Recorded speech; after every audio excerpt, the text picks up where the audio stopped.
नमस्कार। खास कार्यक्रम किसके हैं संजय में आप सबों का स्वागत है। जी हाँ, 2025 के महाभारत में एक यक्ष सवाल है सबों के सामने कि आखिर संजय है किसके। क्या संजय जो घटित हो रहा है उससे नीतीश को अवगत करा रहे हैं, या फिर वही सत्य नीतीश तक पहुंचा रहे हैं जो सत्य नीतीश सुनना पसंद कर रहे हैं। किसके हैं संजय?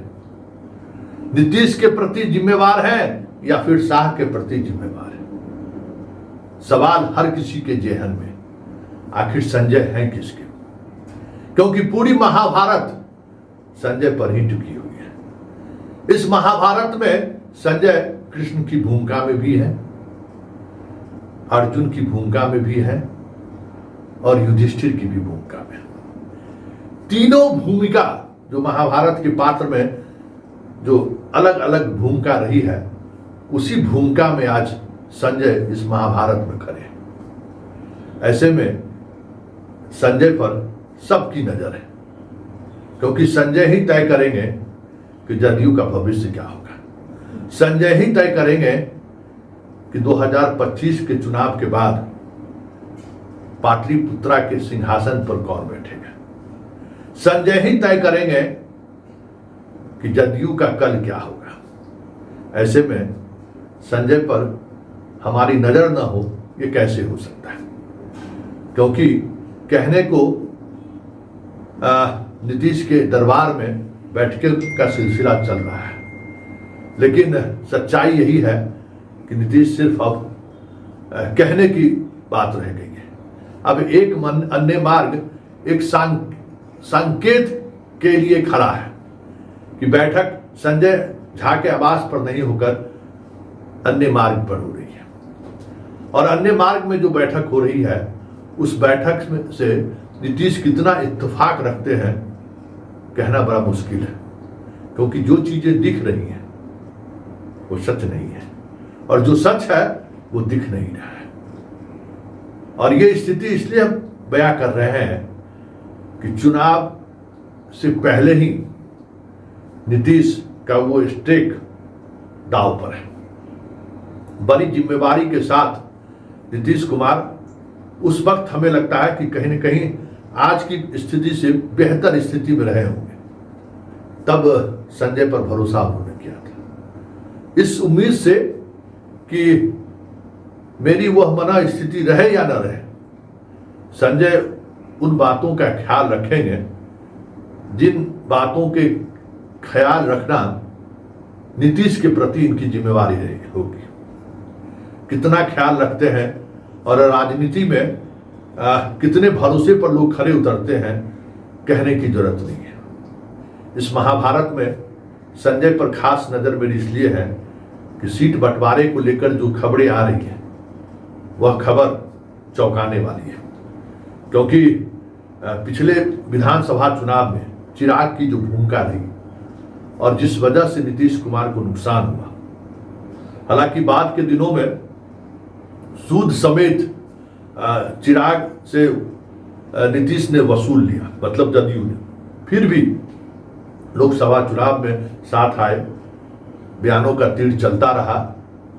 अभी जिन बातों को लेकर संजय की परीक्षा है वो परीक्षा ये है कि बड़े भाई की भूमिका में कौन रहता है। 100 पर चुनाव साथ लड़ते हैं या 101, 102, 100 पर चुनाव लड़ते हैं, क्योंकि बात आके कहीं न कहीं फंस गई है। और बात सिर्फ इतने ही नहीं फंसी है, बात यहां तक पहुंच गई है कि कई ऐसी सीटें जो उस परिस्थिति में भी चिराग के द्वारा उम्मीदवार खड़े करने के बावजूद भी जदयू के लोग जो चुनाव जीत कर आए, वो कंस्टिट्यूएंसीज चिराग की पहली पसंद है।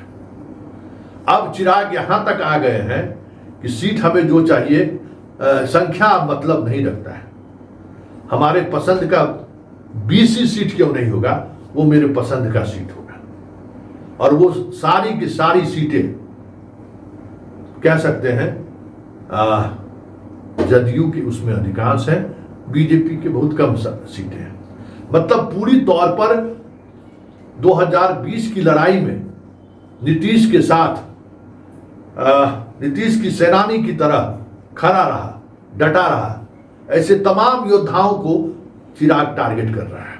चाहे वो महेश्वर हजारी हो, चाहे वो सुमित सिंह हो, चाहे शशि हजारी हो, कई ऐसे दिग्गज हैं जिनके सीटों पर उनकी नजर है और वो चाहते हैं, चाहे आपका मटिहानी वाला हो, बरबीघा वाला हो, कई ऐसी सीटें हैं जिन सीटों पर सीधे तौर पर उनकी नजर है।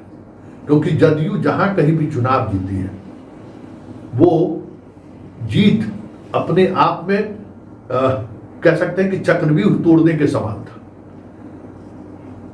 सामने भले भीष्म पितामह खड़े थे नरेंद्र मोदी के स्वरूप में, भले द्रोणाचार्य सामने खड़े थे अमित शाह के रूप में, लेकिन चिराग खुलकर बैटिंग कर रहे थे। लेकिन न दांत का बंदूक उठ रहा था, न तीर उठ रहा था, न गुरु द्रोणाचार्य का। ऐसा नहीं था कि वो अर्जुन की भूमिका में थे। चिराग उस चुनाव में शिखंडी की भूमिका में थे, सामने खड़े थे, पीछे भीष्म पितामह के रूप में नीतीश लहूलुहान हो रहे थे, एक से एक तीर चलाई जा रही थी। उस युद्ध में भी धर्म का नाश हुआ था, उस युद्ध में भी शाह और मोदी ने नीतीश के साथ छल किया था, सबको पता है। आज नीतीश उस मनः स्थिति में नहीं है कि उन तमाम छलियों को जवाब दे सके। अगर उस स्थिति में रहते तो आज अन्य मार्ग की ये स्थिति नहीं होती। आज जदयू कार्यालय में हंगामा होता हुआ नहीं दिखता, हर तरफ सन्नाटा छाया हुआ है और सबकी नजर संजय पर है। इसलिए संजय की पर मेरी भी नजर है और देखना दिलचस्प होगा कि संजय उन तमाम सीटों को लेकर, जिन सीटों को लेकर चिराग सबसे ज्यादा दबाव बनाया हुआ है, चुनाव से पहले ही शस्त्र रख देते हैं या फिर संजय गांडीव उठाते हैं। क्योंकि अगर गांडीव नहीं उठाए तो नीतीश मानसिक तौर पर तो कह ही सकते हैं कि मृत्यु शैया पर वो सो चुके हैं। भले जितना आपको घुमाना हो, जितना आपको शिलान्यास कराना हो, जो कुछ भी कराना हो करा लीजिए, नीतीश उस हालात में नहीं है, ये मुझे पता है। इसलिए हम कह रहे हैं कि संजय पर सब कुछ निर्भर करता है। अब सवाल है कि संजय किसके हैं, किसके साथ खड़े हैं, किसके लिए काम कर रहे हैं, ये महत्वपूर्ण होगा। वैसे 2-3 दिनों में वो सारी चीजें भी सामने आ जाएंगी, क्योंकि संजय की अग्नि परीक्षा है। हालांकि इस अग्नि परीक्षा में उन्हें सीता की तरह किसके प्रति लॉयल है ये दिखाने की जरूरत नहीं है, ना इसकी जरूरत है इस महाभारत में। बस सिर्फ इंतजार है कि इस घड़ी में किसके हैं।